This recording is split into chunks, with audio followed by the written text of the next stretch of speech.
Hello, everybody, and welcome to another review. I haven't done one in a while, but it's a review and it's gameplay. Let's get straight into the video. So, as you can see, we are currently flying from the island of, I think it's Nova Scotia, all the way to the other side of Canada. Obviously, we're not going to make it by the end of the video because it says that'll take like 4 hours, but that way I have as much time to record this video as possible. So, first of all, what are some pros and cons of this game? First pro I would say is it's fun to play, especially if you love traveling places and you just want to see the world. It's great for that because they took Bing Maps.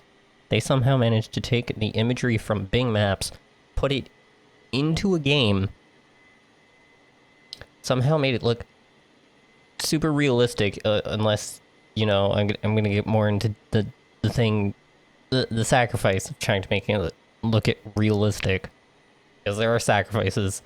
Um, but yeah, if you like traveling, there is a co-pilot mode, which is basically your autopilot, so if you don't want to have to learn how to fly the plane, you can set your two destinations and you can just set autopilot basically on, which will just, they'll do everything for you. They'll fly you from location to location and you can just sit back and enjoy the flight, I guess. Otherwise, yeah, learn to fly. It is a bit of a learning curve. It took me a bit to learn, like a couple days. But I mean, I figured it out eventually. I've been using this controller, which I actually reviewed on this channel, to fly around in this. I've played it on stream, which, if you didn't know, I do stream on Twitch with a Twitch link below, twitch.tv/xravenprincex. I've added that to one of my Friday games. But yeah, the game's also pretty beautiful. This is another pro. The game's beautiful, but don't expect to be playing on the ultra settings. Currently, I have to be running at the medium settings because otherwise you're not able to achieve 30 frames per second, which is like standard in a flight sim, which is like, okay. I mean, I'm used to games where you can get like 60 frames per second, but 30 frames, okay. But even then, it's hard to achieve that unless you have a super bulky computer. And I mean, my computer is pretty bulky. You also have the ability to use this live weather and time feature, which is kind of cool because I'm not using it currently, but basically you get to set it so then whatever weather it actually is in that location in real life, it will live update it, as well as it'll live update the time of day and all that stuff. And I'm pretty sure it's live trafficking as well, so you can hear all the things that the other planes are doing and whatnot, from what I understand from the live traffic. So there's actually planes flying around. It might appear in the game. You might notice it. But yeah, basically you get to travel with real life conditions. It was so hard not to say IRL. Some of the cons, though, unfortunately, are that there are a couple bugs as it relates to cars and civilians. You'll notice when there's cars going over bridges, sometimes they either crash or you can have this occasional situation where they're there 1 second and then the next second they've just disappeared. As well as civilians. Yes, there are civilians on, at least at the airports from what I've noticed, and there are times when if you are landing or you are moving around the airport in your plane, your wings will sometimes hit cars and will hit civilians, and it won't count for anything. It'll just like glitch right through them like it's nothing. It'll just go like whoop, which is kind of like takes away from it, which is kind of awkward at times.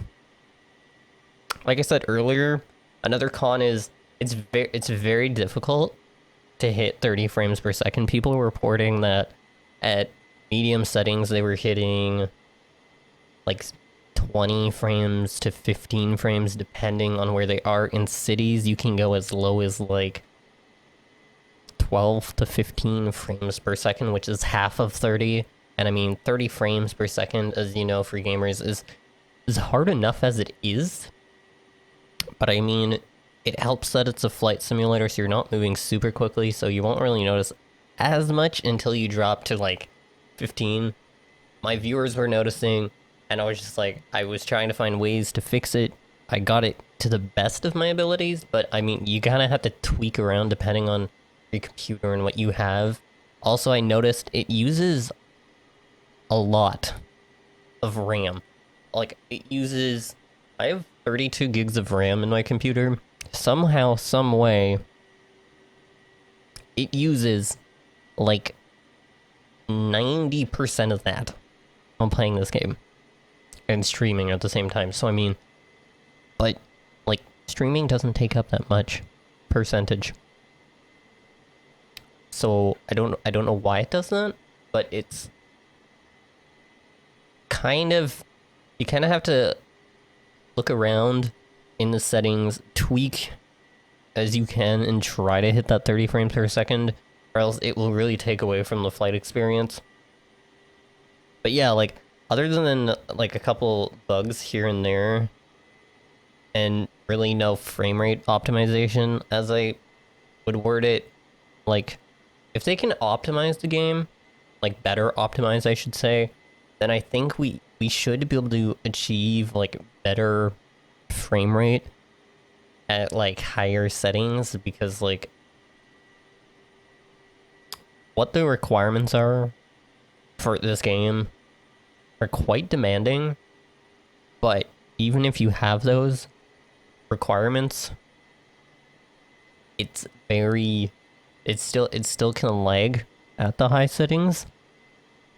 I almost meet the highest recommendations for Ultra, and I can't even run it without it crashing. That's from my experience.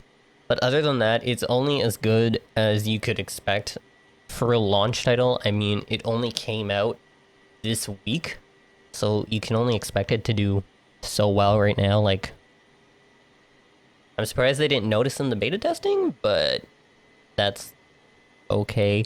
I'm hoping they fix those things in the future. And what I'm going to do is, for the next couple minutes or so, I'll just make myself disappear and let you enjoy the gameplay, to show you what the gameplay's kind of like, you know?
I'm back.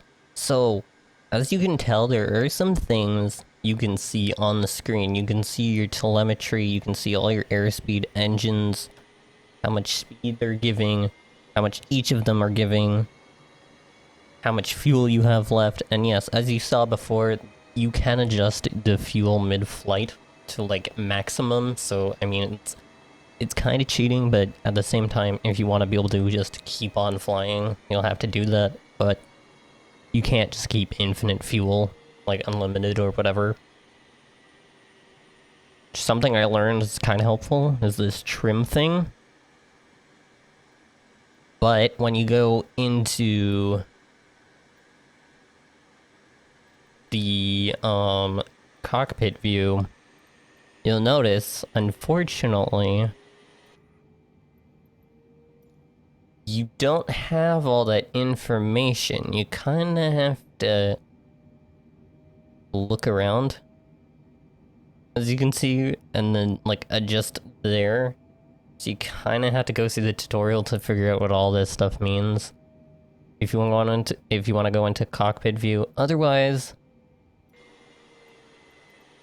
yeah, you're kind of out of luck.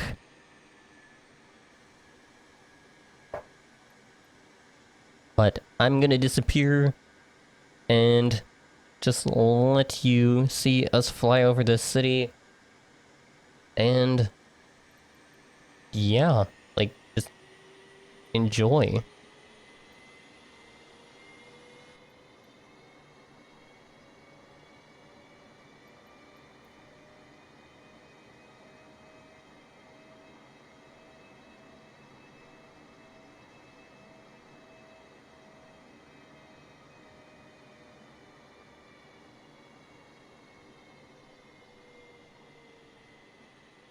I would like to point out there are no assists turn on for me personally. I think I have some assists, but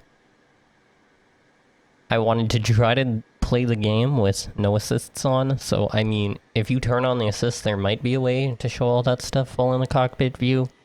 But as far as I'm aware, there isn't if you want it to be as realistic as possible.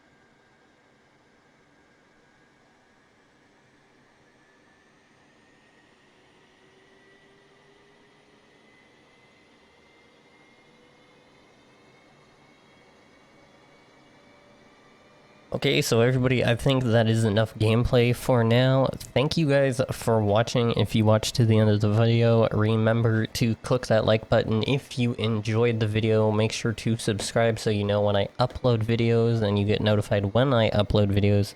And also, to make sure you are getting those notifications, make sure you click that bell so you actually do get notified, because apparently you have to click the bell. Just click the bell. Trust me. But guys, thank you for watching these videos.